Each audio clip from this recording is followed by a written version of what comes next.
3 common mistakes can make a fertilizer calculation look precise while giving the wrong recipe. Ignoring the irrigation water, mixing units or nutrient forms, and changing one nutrient without checking the complete balance. In this tutorial, we will correct all 3 with a real, sanitized crop feed example. A fertilizer calculation is not only a list of nutrient targets. It combines the starting water, the desired final concentrations, the fertilizer products available, their analyses, the injector factor, and the stock tank volume. If one part is wrong, every quantity calculated after it can also be wrong. The first mistake is treating irrigation water as if it contains nothing. Source water can already supply calcium, magnesium, nitrate, sulfate, sodium, chloride, and alkalinity.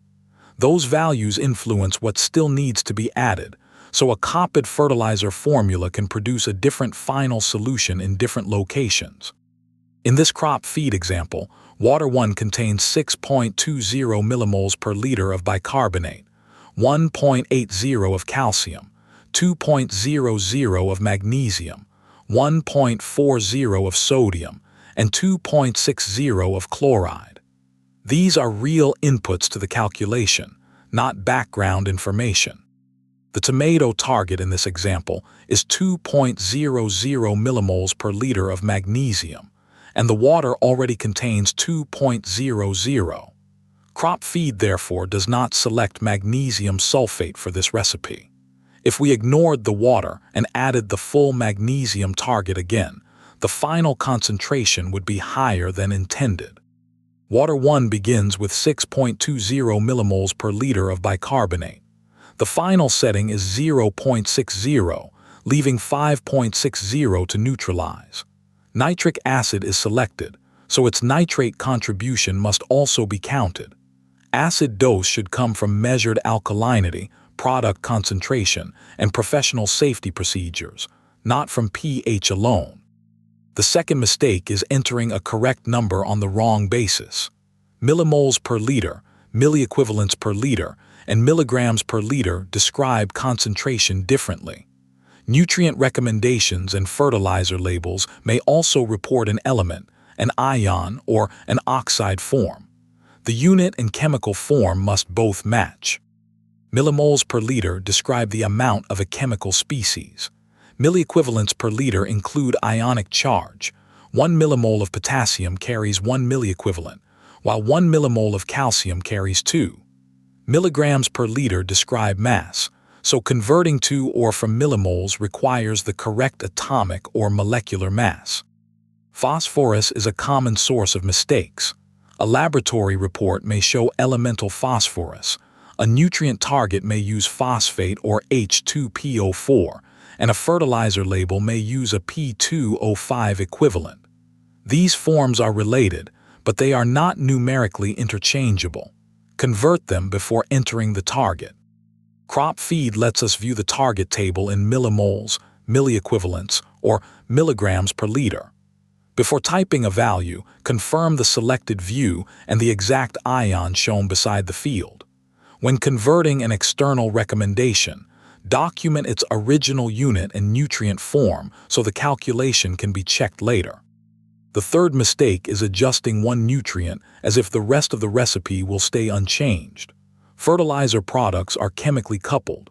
Potassium nitrate supplies potassium and nitrate. Monopotassium phosphate supplies potassium and phosphate. Calcium nitrate supplies calcium and nitrate. Changing one target can therefore change several product quantities. Suppose potassium is increased. Adding more potassium nitrate also increases nitrate, which may reduce the need for another nitrate source. Using potassium sulfate instead changes sulfate. The correct adjustment depends on every target and on the selected fertilizer set, so the complete system should be solved again rather than patched by hand. For this sanitized example, crop feed calculates 56.00 kilograms of nitric acid, 79.96 kilograms of calcium nitrate, 21.51 kilograms of potassium nitrate, and the remaining selected fertilizers. These quantities are specific to the water, targets, products, factor, and 1,000-liter tank shown here. After the quantities are applied, the check page reports the achieved nutrient concentrations and electrical conductivity. In this capture, nitrate is 17.04, potassium is 9.05, calcium is 5.48, and EC is 2.73. Compare these results with the intended target screen before mixing. A reliable workflow is straightforward. Start with a current laboratory water analysis. Confirm the units and nutrient forms. Set targets for the crop and stage. Choose products that match their actual labels. Solve the complete recipe, apply the quantities, review achieved ions and EC, and save the assumptions with the final work order. CropFeed helps organize the calculation, but the result still depends on accurate laboratory data and product analyses. Verify acid concentration, injector calibration, fertilizer compatibility, solubility, and local handling requirements. With those checks in place, CropFeed gives growers a clear path from water analysis to a complete, reviewable nutrient solution.